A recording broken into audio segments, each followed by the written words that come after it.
Without engine brake আপনি কখনোই emergency break করা পসিবল না। আপনি যদি ক্লাস করে ইমার্জেন্সি ব্রেক করতে যান, আপনার ব্রেকটা কিন্তু ইমার্জেন্সি ব্রেক হবে না।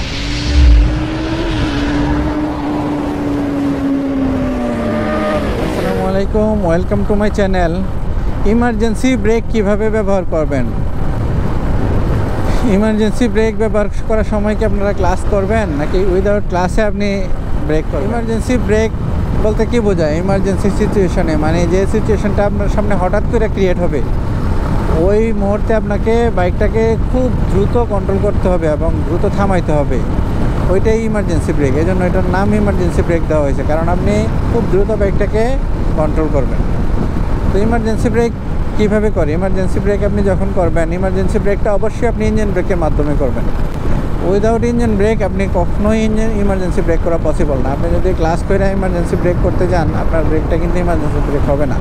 আপনি যে দূরত্ব যে গাড়িটা থামাইতে চান, ওই দূরত্বে কিন্তু গাড়িটা থামবে না। আপনি সবসময় ব্রেকিং ডিস্টেন্স মেনটেন করে বাইক রাইড করার চেষ্টা করুন। ব্রেকিং ডিস্টেন্স মেনটেন করে বাইক রাইড করলে যেটা হবে, আপনি ইমার্জেন্সি মুহূর্তে আপনি যখন ব্রেক করবেন, তখন আপনি নিজেকে সেভ করতে পারবেন। আর ব্রেকিং ডিস্টেন্স মেনটেন না করলে আপনি ব্রেক করেন, ইমার্জেন্সি ব্রেক করেন আর যাই করেন, আপনি কিন্তু নিজেকে সেভ করতে পারবেন না। তো আমরা যখনই বাইক রাইড করবো, সাবধানতার সাথে বাইক রাইড করবো, ব্রেকিং ডিস্টেন্স মেনটেন করে বাইকটা রাইড করার চেষ্টা করবো। তো ইমার্জেন্সি ব্রেকটা কীভাবে করে চলেন আপনাদেরকে দেখাই। ইমার্জেন্সি ব্রেকটা হলো, মনে করেন হুট করে আপনার সামনে কিছু পড়ছে, কিংবা হুট করে সামনে কোনো অ্যাক্সিডেন্ট হয়েছে, তো আপনার বাইকটা দ্রুত কন্ট্রোল করতে হবে। তখন আপনি যখন ইমার্জেন্সি ব্রেক করবেন, তখন তো অবশ্যই ক্লাচ ধরবেন না, এবং সামনে পিছনের ব্রেক দুইটা একসাথে ধরবেন। তাইলে দ্রুত যদি আপনার বাইকে সামনের পিছনের ব্রেকটা যখন ধরবেন, তখন আপনার যদি বাইক এবিএস হয়, ডুয়েল চ্যানেল এবিএস, মানে দুই চাকায় যদি এবিএস থাকে, তাইলে আপনি নির্দ্বিধায় কোনো কিছু চিন্তা না করে দুইটা ব্রেক একসাথে যত জোরে সম্ভব আপনি ধরে ফেলেন, কোনো সমস্যা নাই। কিন্তু সবার বাইকে তো আর এবিএস নাই ভাই, আমরা সবাই তো এবিএস বাইক অ্যাফোর্ড করতে পারি না।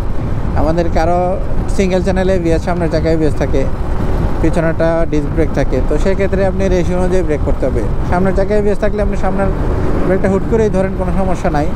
বাট পিছনের ব্রেকটা আপনাকে যখন করবেন, তখন রেশিও অনুযায়ী ধরতে হবে, ইমার্জেন্সি ব্রেকের ক্ষেত্রেও।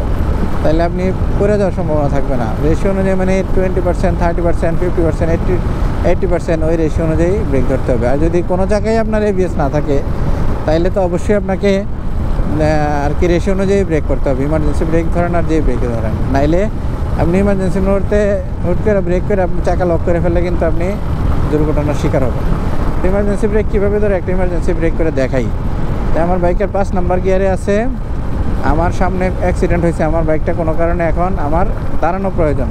তখন আমি ক্লাচ ধরবো না, এবং সামনে পিছনের ব্রেক একসাথে ধরে বাইকের গতিটা নিয়ন্ত্রণ করবো। এই যে সামনে পিছনের ব্রেক একসাথে ধরে বাইকের গতি কমাইলাম, এবং যখন গতি কমে আসতেছে, তখন কিন্তু আমার ক্লাচ ধরা লাগছে।